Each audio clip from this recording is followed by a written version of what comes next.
The airlock hissed open with a mechanical sigh, stale recycled air brushing against Ethan Cole's face as he stepped into the abandoned docking bay. His boots echoed against the metal floor, each step a lonely reminder that the station orbiting Ymir 9 had been silent for months. Debris floated lazily in the zero-gravity edges. Cables dangled like skeletal fingers from cracked ceiling panels, and the flickering emergency lights painted everything in crimson pulses. Ethan's cum crackled with static, no voices on the other end, only his own breathing to accompany him. He'd volunteered for this salvage mission alone, partly for hazard pay, partly because he couldn't stand the noise of other people anymore. But as he walked further into the station, something gnawed at his instincts. He wasn't alone. The corridor stretched ahead, twisting with broken support beams and drifting panels. His flashlight swept the walls, revealing faded signs and an alien language beneath the standard Terran markings, the remnants of the Coalition's uneasy treaties with the Ymirian species. They'd built this station together, humans and Ymirians, until something went wrong. Until the distress signal, and then nothing. No survivors, no answers. Just silence. But now, as he rounded a corner near the infirmary, Ethan froze. Amid the shattered glass and floating medical equipment, there was a shape curled in the shadows, small, delicate, and impossibly still. At first he thought it was a body, gray-skinned, slender-limbed, the signature look of a Ymirian adolescent. But then it moved, trembled. Wide, luminous eyes blinked up at him, large and glassy with fear. It wasn't dead. It was alive. And it was alone. Ethan's heart kicked hard in his chest as the creature tried to crawl back, pressing its spindly body into the corner like it could vanish into the wall itself. Its skin was marred with faint bruises, the kind that looked too precise for accidental injury, and its long fingers curled protectively around its chest. Despite the fear in its eyes, there was something pleading there too, something universal. The same way a lost child might look at a stranger in a crowd, desperate for help but terrified of betrayal. Ethan didn't move. His training told. Ymirians could be unpredictable under stress, even dangerous, but this one looked broken more than dangerous. A faint, trembling sound drifted through the air, delicate and melodic, like a song without words. It came from the creature's throat, a Ymirian distress vocalization. Ethan remembered the briefing files. It meant pain, fear, abandonment, and no one had answered until now. His eyes flicked to the hallway behind him, back to the escape. Shuttle waiting beyond the docking bay. He could report it. Call it in, follow protocol. But protocol hadn't saved the last team that came here. And that sound, that helpless, aching sound, sank hooks into his chest like nothing else had in years. Ethan took a slow, careful step forward, palms raised in the universal gesture of peace. The creature flinched but didn't run. It just watched him, eyes shimmering under the flickering red lights.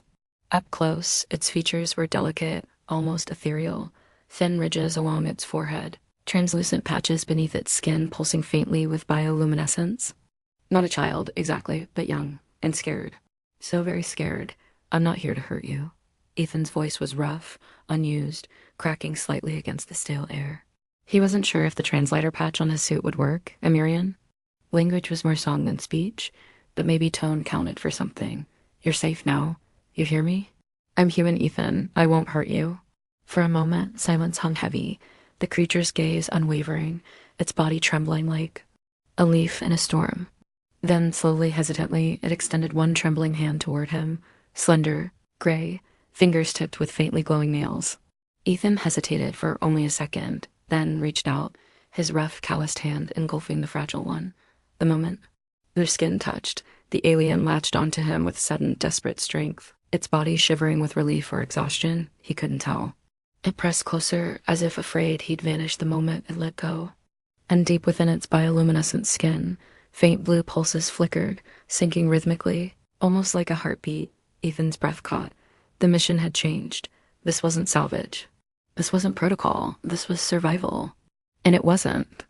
Just as anymore. Asterisk, the alien's hand was impossibly small and his, cold at first, but warming as the seconds dragged on, like its skin learned the memory of warmth through contact alone. It clung to Ethan with surprising strength for something so fragile-looking, its narrow fingers curling into the creases of his glove, trembling but unwilling to let go. Ethan stood frozen, his breath fogging the inside of his helmet, heart racing. Under layers of reinforced fabric and the hum of his suit's oxygen pack, No one had told him it would feel like this overwhelming, bone-deep responsibility, like holding the last flicker of a candle against an encroaching void. For a moment, his mind screamed the familiar checklist of protocol. Secure the area, report life signs, contain possible biological threat. But all that training dissolved beneath the raw, visceral thing happening in front of him, a scared, intelligent being, bruised and half-starved, reaching across the infinite black of space for something it didn't even have words for comfort. Safety, hope. It didn't know him. It shouldn't trust him. And yet it clung to him as though the alternative was worse than death. Ethan's fingers curled gently around the alien's hand, mindful of its delicate bones beneath translucent skin. The faint bioluminescence along its forearm pulsed brighter with a touch, the rhythmic flicker syncing with the slow, nervous beat of his own heart. He knelt carefully, lowering himself so they were eye level. The station creaked and groaned. Around them, ancient metal fatigued under its own weight, the flickering emergency lights stuttering with every distant shudder. But all Ethan could see were those impossibly wide eyes reflecting the dim red glow, full of questions and terror, but also something else, a fragile thread of hope fraying at the edges. It's all right, easy now. His voice was rough, still foreign to his own ears after weeks of isolation. The translator patch at his neck vibrated faintly, struggling to render the words in the Amirian frequency range. His words came out garbled, like wind through broken glass, but the tone, the intent, must have bled through. The alien's tense, shoulders eased by a fraction, its grip loosening just enough that he could adjust his hand, rubbing his thumb gently over the top of its palm in what he hoped was a universal gesture of reassurance. He glanced down the corridor again. The infirmary was a wreck, walls scorched with plasma burns, cabinets ripped open, shattered tools and containers floating like ghostly debris. Blood smeared the far wall dull blue stains mixing with deep red, human and Amirian. No survivors, they'd said, no hope. Yet here this one was, small and trembling, abandoned in the aftermath. What happened here? The words escaped him like a prayer, directed more at the dead station than the alien, but its expression changed at the sound, ears twitching, eyes narrowing with something resembling recognition. It tried to speak, its throat working, voice cracking into a series of soft, warbling notes Ethan couldn't decipher. But the translator managed fragments, stitching together pieces like a broken mosaic. Gone, all gone, they left me. The voice was genderless, high and shaking with the tremor of held-back sobs. Hurt back couldn't move. Ethan's jaw tightened, the gnawing unease growing heavier in his gut. They hadn't all died instantly then. Some had been abandoned, left behind. His grip on the alien's hand firmed, grounding both of them. It flinched at first, but didn't pull away. Not everyone left. Ethan whispered, the weight of that promise heavy on his tongue. I'm here now. The alien's eyes glistened, bioluminescent streaks flaring faintly as though emotion pulsed through its veins. Slowly, cautiously, it inched forward, its body practically folding in on itself, until its narrow frame pressed lightly against his armored chest. It buried its face against him, fingers tightening once more, and Ethan felt the sharp, shuddering exhale that rattled through its ribs, a sound of fragile trust born from utter desperation. Ethan exhaled too, his own fear melting into quiet resolve. The station around them might be a floating tomb, but life still flickered here, stubborn and small as it was. He had a choice: abandon the protocol, the mission, the regulations stamped into every nerve of his training, or listen to the quiet, trembling plea in his arms. It wasn't much of a choice at all. Dot, with one hand still wrapped gently around the alien's. Ethan reached for his cum, static crackling as he switched channels. His voice cut through the silence, steady despite the storm inside him. Control. This is Cole. I've got a survivor, repeat. A Mirian civilian found alive, I'm bringing them out.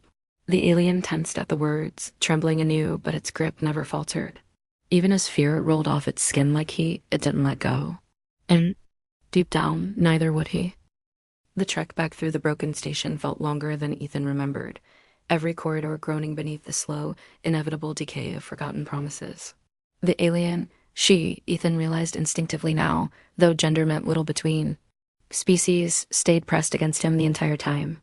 Her hand never once loosened its grip from his. Her skin felt impossibly thin, like a delicate membrane stretched over glass bones, yet the strength of her hold belied how frail she looked. She never spoke again, but the glow beneath her skin told its own story, pulses of dim blue light syncing with his steps, brighter when they paused, fading when fear crept in. Ethan kept one arm around her shoulder, guiding her through floating debris and darkened halls where shadows seemed to whisper. The smell of melted circuitry and distant plasma fires clung to everything, and the flicker of emergency strobes painted the station in a sickly, rhythmic red. She moved with uneven, limping steps, one leg dragging slightly, her body bruised and thin beneath the bioluminescent markings. Still she moved forward, holding on to him like a tether in the void. They paused by the observation deck, glass panels spider-webbed with cracks, remnants of a firefight scorched across the walls. Beyond the fractured glass stretched the endless. Black of space, stars burning cold and silent, and Inmir 9 looming below, a swirling orb of violet clouds and silver oceans. The planet looked peaceful from here, untouched by whatever horrors had unfolded on the station. She stopped at the window, eyes wide, trembling faintly, and Ethan saw the faintest shimmer of tears well along the ridges of her cheeks. Her bioluminescence dimmed, soft blue fading to a ghostly gray. He stood beside her, watching the planet, his own reflection fractured by the cracks in the glass, armor scuffed, his face lined with exhaustion and weeks of solitude. For a moment, neither of them spoke. There was no need. The silence itself was heavy enough, the kind of silence that fills you when everything you thought you understood shatters. Ethan had seen it in soldiers after battle, in civilians after loss, and now, here, reflected in the gaze of an alien child left behind by both species, guilt gnawed at him. Humanity and the Amirians had built this station together, diplomats shaking hands, promises of unity etched into steel. And yet, here she was, forgotten, bruised, discarded like debris. Whatever political web had unraveled here, it had left the vulnerable behind to rot. "You got a name?" he asked softly, the translator crackling as it fought to capture the sounds. His voice came out lower, tired but gentle. "Something I can call you besides kid?" She hesitated, fingers flexing along his hand, the glow beneath her skin brightening faintly as if encouraged. Her voice, when it finally came, was soft as mist, the words stretched across melodic syllables barely contained by the translator. "Sarah," she whispered, her gaze never leaving the fractured glass. "Sarah," Ethan repeated, letting the name settle on his tongue like a quiet promise. "I'm Ethan." Her eyes flicked up to him, uncertain, but not entirely mistrusting now. The trembling eased, if only slightly, and her grip shifted, not so much desperate anymore, but steady, familiar for the first time in what felt like years. Ethan let himself breathe deeply, the crushing weight of isolation lifting in small, fragile increments. He wasn't just hauling wreckage or sifting corpses this time. He wasn't just patching another casualty report together. He was holding on to something, someone that wasn't ready to give up. "You're not alone." "Sarah," he said, voice steady despite the ache buried beneath it. "Not while I'm here." She tilted her head, studying him in a way that felt older than her wounded frame suggested, as if weighing his words against the countless betrayals burned into her memory. And then, slowly, the faintest curve ghosted across her lips, not quite a smile, but close enough that something inside Ethan cracked open. It wasn't victory, or peace, or some heroic rescue. It was something smaller, more dangerous in its fragility, trust. And in this graveyard of promises that was worth more than any protocol or mission, the station shuddered in the distance, a structural groan reverberating down the hallway. Time was running thin, but Ethan tightened his grip on her hand, guiding them both toward the exit. Her feet stumbled at times, legs weak from injury or hunger, but she never once let go, and neither did he. The docking bay doors loomed ahead. And for the first time, Ethan felt like they were within reach of safety. His escape shuttle sat at the far end, its sleek hull a small beacon of familiarity in the ghostly remains of the station. But the closer they got, the more something gnawed at him, an itch beneath the skin, the subtle tightening of instinct. Honed through years of war and survival. Something wasn't right. Sarah's hand tightened in his, her steps faltering even as they neared the shuttle. Her glowing eyes darted toward the ceiling panels, the vents, the security cameras darkened. With soot, her skin shimmered with pale blue pulses that flickered unevenly now, as though warning lights behind fragile glass. She tried to speak, her throat producing warbled notes the translator strained to interpret. But before she could finish, a sharp clang echoed overhead. Ethan spun, drawing his sidearm, years of muscle memory locking his body into defensive stance. Shadows moved in the rafters, too smooth, too controlled to be debris. The faint hum of grav plates powered up beneath the catwalks. And suddenly, sleek armored shapes began dropping down from the vents, landing with predatory precision. Black suits, no insignia, faceless helmets reflecting the emergency lights. Like polished obsidian. Human, but not from any standard. Fleet-private contractors, mercenaries, the kind government sent when they wanted, no questions asked. Ethan's gut twisted cold. The lead figure approached, weapon lowered but ready. His voice crackled through external speakers, stripped of warmth. Step away from the asset. Sarah's body locked in place, every inch of her trembling as she pressed closer to Ethan, her bioluminescent glow dimming to near darkness. Her fingers clung to his hand with renewed terror, and in that single desperate gesture, the pieces slammed into place. Asset, not survivor. Not civilian. Asset. Ethan's mind reeled, fragments of old reports crashing into focus. The Amirian Genome Project. Classified operations buried beneath diplomatic treaties. The rumors of hybrid engineering, biosoldiers bred for adaptability. Psychic resonance tools designed for war, hidden behind the thin veneer of peace. And here she was, small, wounded, abandoned in a derelict station, but not forgotten.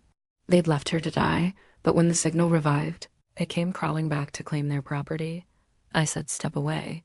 The mercenary barked, his weapon leveling toward Sarah now, the threat unmistakable. Ethan's jaw clenched, the urge to follow protocol warring with the raw fury knotting in his chest.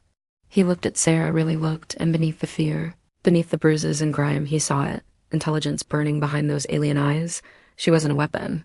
She wasn't some engineered experiment. She was a child wrapped in the scars of someone else's ambition. No, Ethan said, voice low. Dangerous in its simplicity. The mercenary's stance tensed. You misunderstand, pilot. That thing is property of the Echelon Directive. Biological experiment number 72.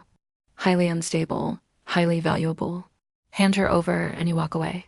Sarah whimpered, her free hand pressing against Ethan's side, fingers trembling so badly they dug into the fabric of his suit. Her other hand never left his grip, iron-tight, small frame shaking like she might shatter under the weight of the moment. Her skin flickered with faint blue patterns now, shifting in pulse with her fear, and beneath it, Ethan thought he glimpsed faint veins of silver.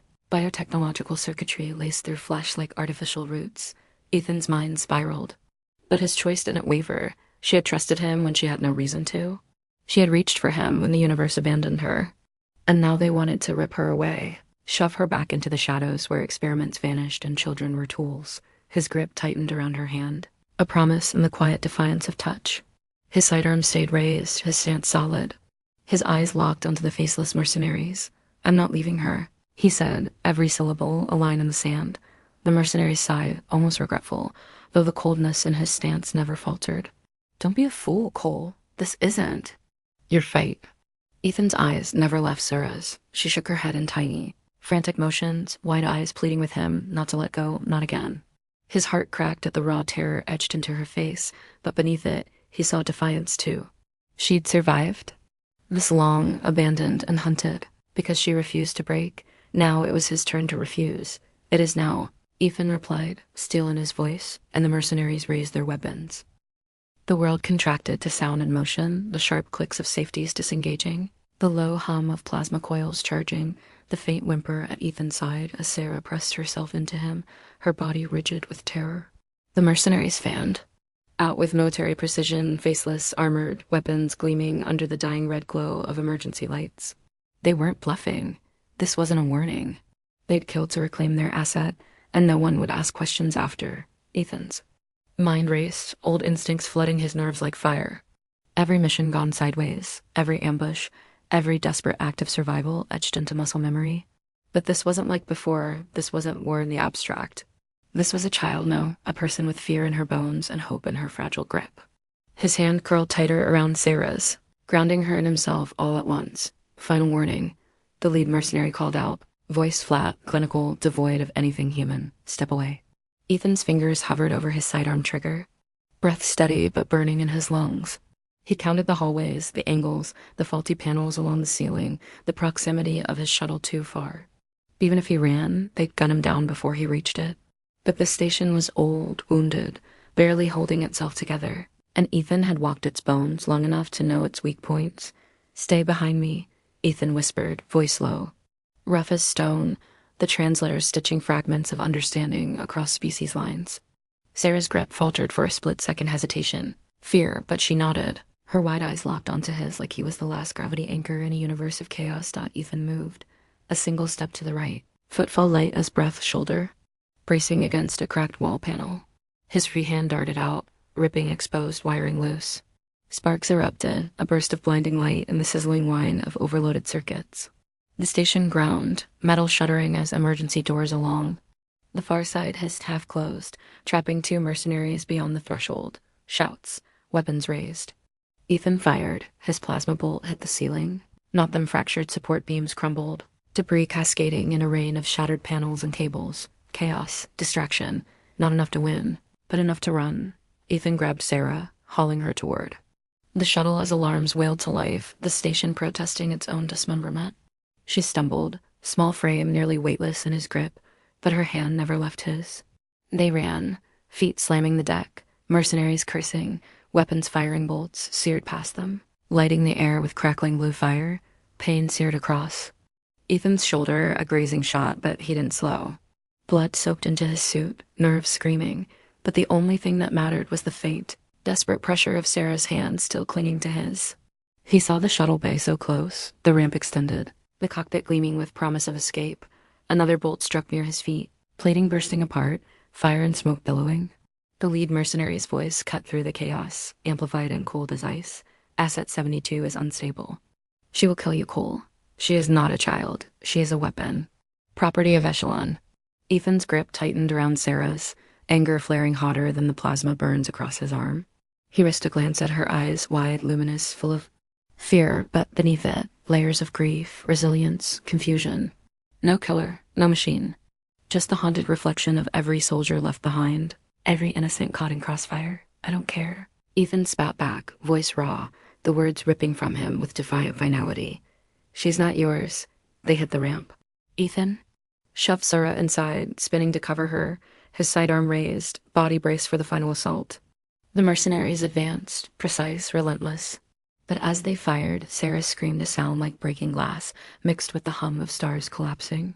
A frequency so sharp it drilled into the metal, into the marrow of the station itself. The air shimmered. The mercenaries faltered, helmets glitching, optics flaring static as Sarah's bioluminescence erupted bright. Blinding, pulses of silver blue racing across her skin like lightning. Her other hand reached for Ethan not to hold, but to steady herself, and her voice fractured the air again. A song of grief, fear, defiance, layered with raw power humming through the walls. Systems shorted, lights burst. Gravity flickered half. The mercenaries lifted off the ground, their bodies spasming as energy rippled through the hull. Ethan dragged her inside the shuttle, slamming the hatch as the mercenaries staggered, struggling to recalibrate. Sarah collapsed beside him, her small frame trembling violently, face pale beneath the fading glow. She wasn't just scared. She wasn't just running. She was dangerous. And now, so was he for choosing to stand with her. The shuttle engines roared to life, their escape slicing through the station's wounded skeleton, but the mercenaries weren't done. And neither was this fight. The stakes had shifted. Ethan wasn't protecting a lost child. He was protecting a weapon. A secret, a spark of hope or destruction that no one wanted free. But she still held his hand, small fingers trembling, and he still refused to let go. Asterisk the shuttle roared into the black, metal and thrusters vibrating with the strain of hurried escape. Ethan's hands danced over the controls, patches of blood soaking his sleeve where the plasma shot had grazed him. But he didn't slow, didn't hesitate, every fiber of muscle tuned to survival now. Outside the cockpit window, the abandoned station shrank behind them, a silent tomb orbiting Imer 9, its broken hull littered with the shadows of mercenaries scrambling to regroup. But it wasn't over. The Echelon ships were already inbound, their dark outlines emerging from the planet's shadow, sleek warcraft moving like wolves through the void. Ethan cursed under his breath, fingers racing across the console, firing up evasive systems. Their shuttle wasn't built for combat, it was a salvage vessel, underpowered, outgunned, but running wasn't about firepower. It was about grit, nerve, and the refusal to fold when the universe slammed its hand against your throat. Sarah curled. In the co-pilot seat beside him, her small body pressed against the harness, wide eyes fixed on the stars streaking past. Her bioluminescence pulsed erratically now, the glow beneath her skin fraying like a dying signal, and yet her hand never left his. Even with the ship rattling around them, even with the hunters closing in, she held on, desperate, silent, but unyielding. Hang on, Ethan muttered, voice low, raw with adrenaline and defiance. The first Echelon cruiser locked onto them, a sleek obsidian vessel, its weapon arrays pulsing to life, targeting systems gleaming cold as death. The cum crackled. Pilot Cole, Power down and surrender the asset immediately, came the mercenary's voice, eerily calm. Your vessel will not outrun us. Ethan's jaw tightened, fingers flipping switches, engines flaring brighter. His pulse thundered in his ears, but beneath the fear, something ancient ignited the stubborn, reckless courage humanity never quite shook off. The piece of their species that clawed through extinction, through war, through the impossible. Fueled not by strength, but by the refusal to abandon their own. His gaze flicked to Sarah. She looked impossibly small against the backdrop of stars. But her eyes, those eyes burned now. Not with terror, but with the quiet, simmering fire of someone who had been made into a weapon and still chose not to use it. Someone who had been abandoned but refused to break. We're not stopping. Ethan growled into the cum, fingers jamming the thrusters to max. She's not your asset. She's not your weapon. You want her, you'll have to come through me. The mercenary sigh filled the channel, heavy with condescension. You misunderstand, Cole. She's unstable. She'll burn you alive. The first time she loses control. You think that hand means anything? That connection? You're just a momentary tether. She unravel, it's what she was made for. Ethan's grip on the controls tightened, knuckles white, but his free hand drifted, finding Sarah's trembling fingers once more, curling around them with quiet certainty. Then I'll burn with her, he said, voice sharp, resolute. But I'll die standing with someone who deserves more than your chains. The first barrage hit a crackling pulse of energy slicing past the hull, the shuttle shuddering violently, alarms wailing in the cramped cockpit. Sarah flinched, her breath coming in short, ragged bursts, the glow beneath her skin spiking uncontrollably. Circuits beneath her flesh flaring silver blue as power rippled through her frame. Ethan turned to her, voice cutting through the storm of noise. Sarah, look at me. Her wide eyes met his, shimmering with panic, but his grip never faltered. His voice never wavered. You're not their weapon, he said, every syllable anchored in raw, stubborn humanity. You're not what they made you. You're what you choose to be, right here, right now.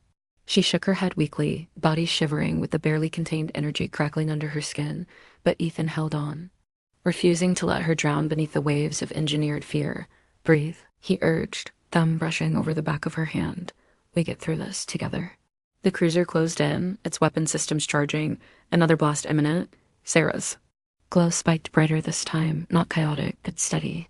Her breath slowed, her trembling eased, and for a moment, it was just the two of them, suspended in the void, tethered by a fragile, unbreakable thread. The ship's systems flickered,